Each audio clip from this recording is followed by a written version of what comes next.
And we start this midday with the weather situation right now. Standing water could still be a concern in places. We'll have an update on one of the hardest hit areas in just a moment. But first, meteorologist Olivia Glass is joining us in the Weather Center with an update. Olivia, we can hear it on our roof right now. More rainfall as flood watches and warnings are in effect. Yeah, yesterday major flooding took place across the Tennessee Valley, and unfortunately we are not out of the clear just quite yet. This is what radar currently looks like.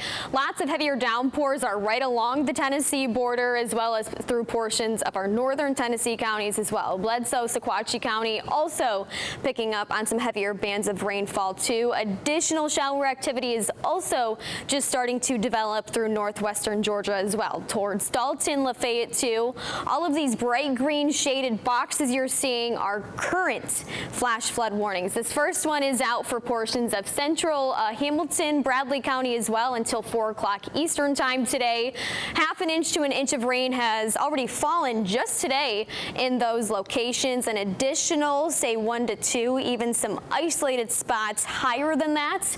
Additional flash flood warnings for Marion County as well. This is out for about the next 15 minutes or so. We'll see if that warning does get extended. And then our last warning is for portions of Franklin and Jackson County as well. That warning out for just a couple more minutes, but again, we'll see if that warning also gets extended. Flash flood warnings are also in effect for the entire viewing area as well. We'll go through the future track coming up in about 15 minutes or so to time out the rest of today's showers and storms. Olivia, thanks for keeping us updated. Well, we unfortunately know that these storms have led to 3 deaths overnight, 2 adults and a child. This happened in Eastridge when a tree fell on a car.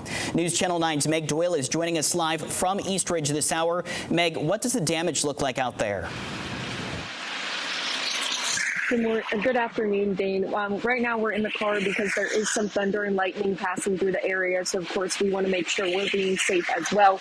But we're here in Eastridge, and if you can see behind me, actually, in this parking lot, there is extensive damage.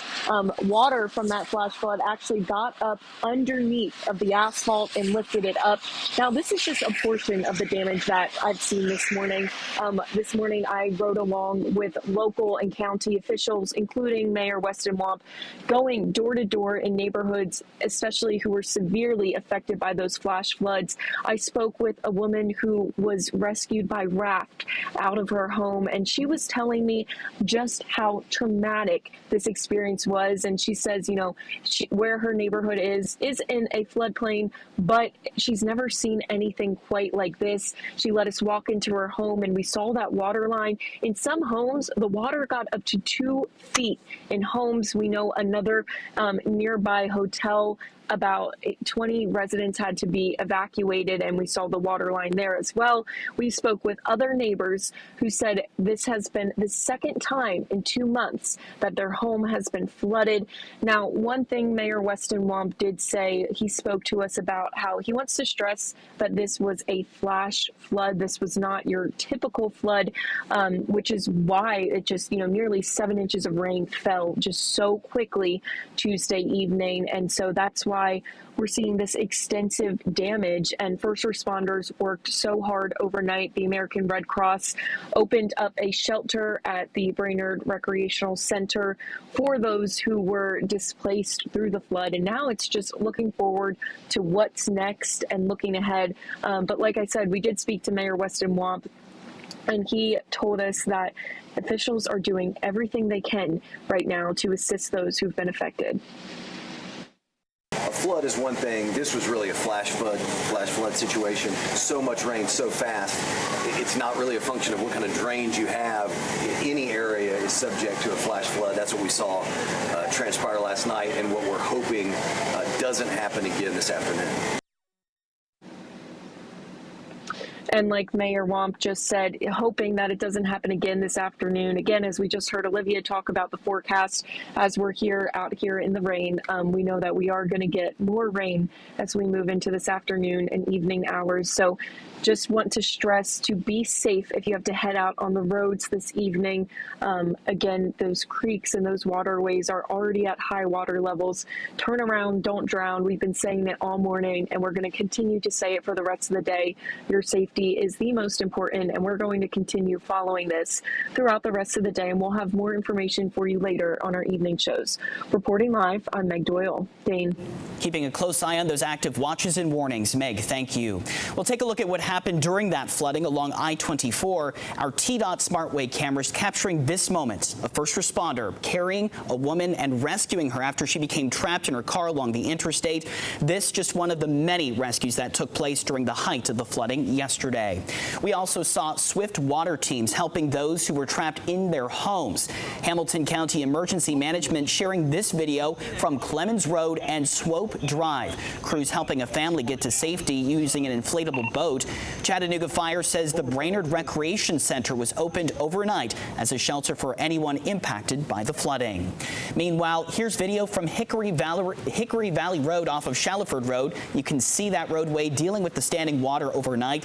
We had heard multiple reports of issues in the Shallowford Road area.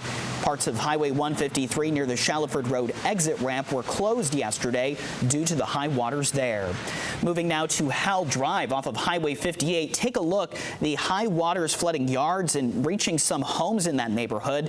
One neighbor there telling our photographer that this is some of the worst flooding he's ever seen in this area.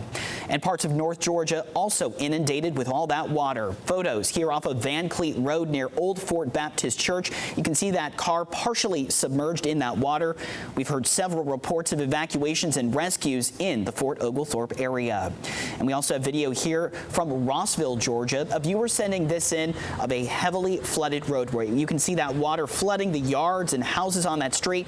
And then as the camera pans over, you can see this large tree just uprooting right in front of that viewer as it falls near a house. Again, the water has receded in some places, but this midday there can still be flooded and dangerous spots, especially as we start to see that rainfall pick up yet again. Hamilton County state of emergency still in place this hour. If you do encounter standing water in the road, remember, turn around, don't drown. We will have an updated list of school closings and delays on our website as we now follow this into the next few days. So make sure to follow our entire news team on social media today as we will track the latest developments.